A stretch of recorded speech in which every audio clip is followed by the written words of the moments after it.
कहानी क्या है? पूर्णांक में क्या होता है? पूर्णांक में बेटा कि जो पूर्णांक है, हम लोगों ने पूर्ण संख्या भी देख लिया था, हम लोगों ने प्राकृतिक संख्या भी देख लिया था, हम लोगों ने पूर्ण संख्या भी देख लिया है। अब बात करते हैं पूर्णांक की। तो पूर्णांक की कहानी क्या होती है देखना।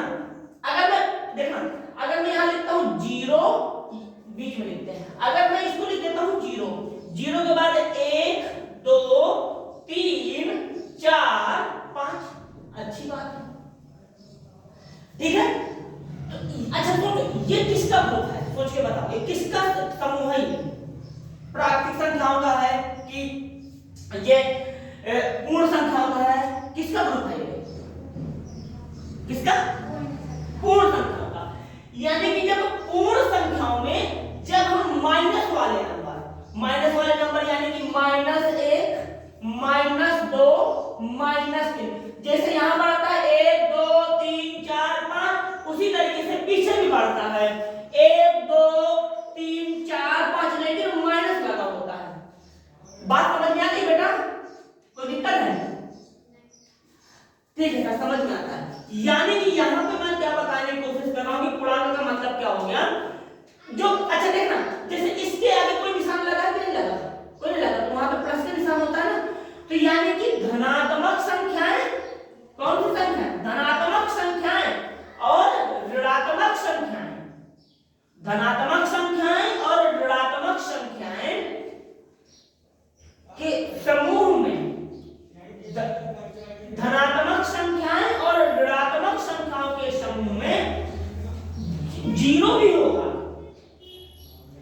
यानी कि धनात्मक संख्याएं और ऋणात्मक संख्याएं तथा जीरो के समूह को क्या बोलेंगे? इंटीजर्स या पूर्णांक बोलते हैं। धनात्मक संख्याओं और ऋणात्मक संख्याओं तथा जीरो के समूह को हम पूर्णांक बोलते हैं।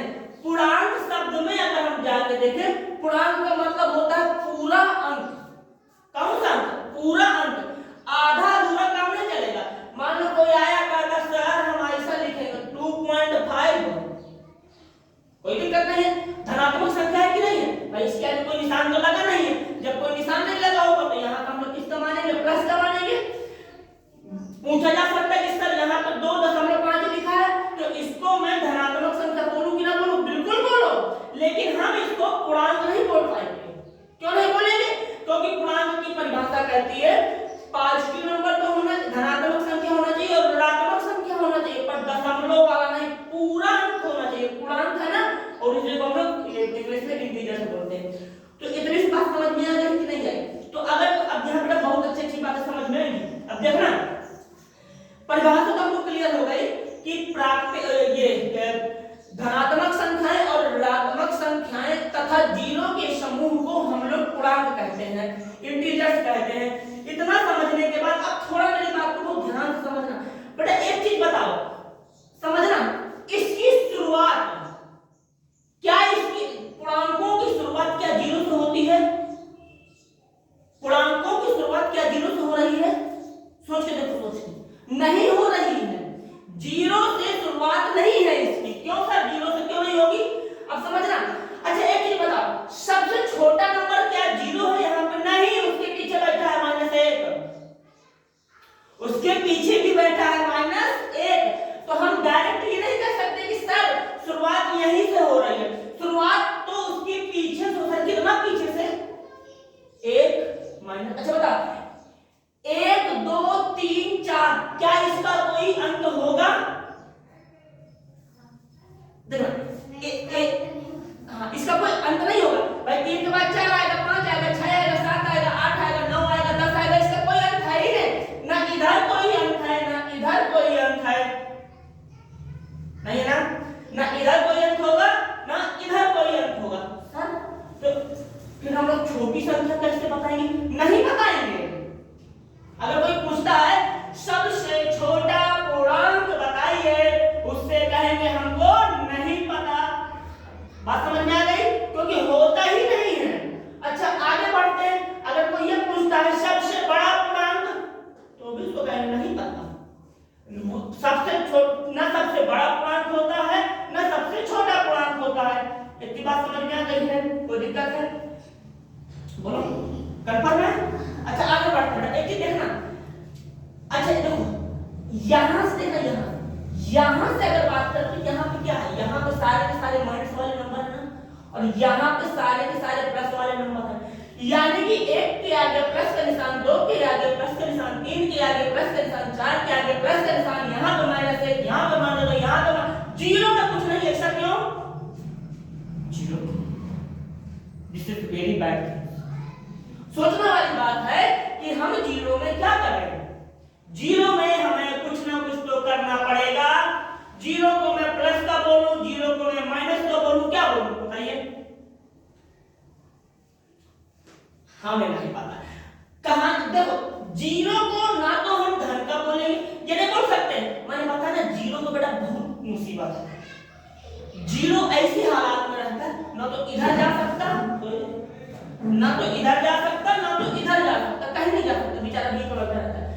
बुलाते ही लोग भी इधर आ जाओ, प्लस बन जाओ, कहता जाके देखो, उठा के डंडा दो डंडा मारेंगे। बेचारी समस्या, ना तो इधर जा सकता, ना तो इधर जा सकता, बीच में रहता है, ना तो प्लस का ना तो माइनस का, यानी कि जीरो ना तो धन का होगा ना तो ऋण का होगा। इतनी बात समझ में आ गई है? कोई दिक्कत है? अगर क्वेश्चन में ये पूछा गया तुमसे कि सबसे छोटा पूर्णांक क्या होता है, तो हम क्या बताएंगे? सबसे छोटा पूर्णांक, हाँ नहीं बताएंगे हम, होता ही नहीं। और सबसे बड़ा पूर्णांक वो भी नहीं होता। अच्छा अब सोचना, देखना कितनी अच्छी बात है। एक चीज समझो, 1 के बाद क्या आया? 2 के बाद 3, 3 के बाद 4, 4 के बाद 5, 4 और 5 में बड़ा कौन होगा? 5। यानी कि अगर मैं ऐसे जाता हूं, इस तरफ से, ऐसे इस साइड कहां? ये दीवार साइड, जब कंप्यूटर था। अगर मैं कंप्यूटर साइड ऐसे जाता हूं तो मुझे बड़ी संख्या मिलना शुरू हो जाएगी। देखो ना, 1 के बाद 2, 2 के बाद 3, 3 के बाद 4, 4 के बाद 5, 5 के बाद 6, 6 के बाद 7, तो ये सब चीज अगर मैं इधर गया तो मुझे बड़ी संख्या मिलेगी। फिर समझ लो, अगर मैं इधर गया तो मुझे बड़ी संख्या, ठीक है सर? अगर आपने कहा है कि अगर आप इधर जाएंगे तो आपको बड़ी संख्या मिलेगी, आप समझना। मैंने लिया 3, ये मैं ऐसे गया। अब बताओ भाई, यहाँ पे 3 और 1 में, 3 और 1 में यहाँ निशान भी लगा दिया, 3 और 1 में बड़ा कौन होगा? नहीं होगा, माइनस का नहीं लगा, तो फिर वो तो ऐसे बताने के लिए, तो फिर एक बड़ा होगा ना। अगर हम लोग इस दिशा में जाते हैं तो हमारी संख्याएं क्या होती है? बड़ी होती है।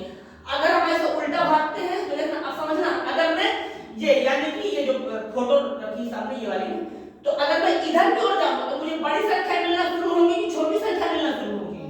छोटी संख्या मिलना शुरू हो जाएगी। तो इतनी बात समझ में आ गई है? किसी तरह की कोई समस्या है? ठीक है, तो अब लिखवा इसको कर देंगे।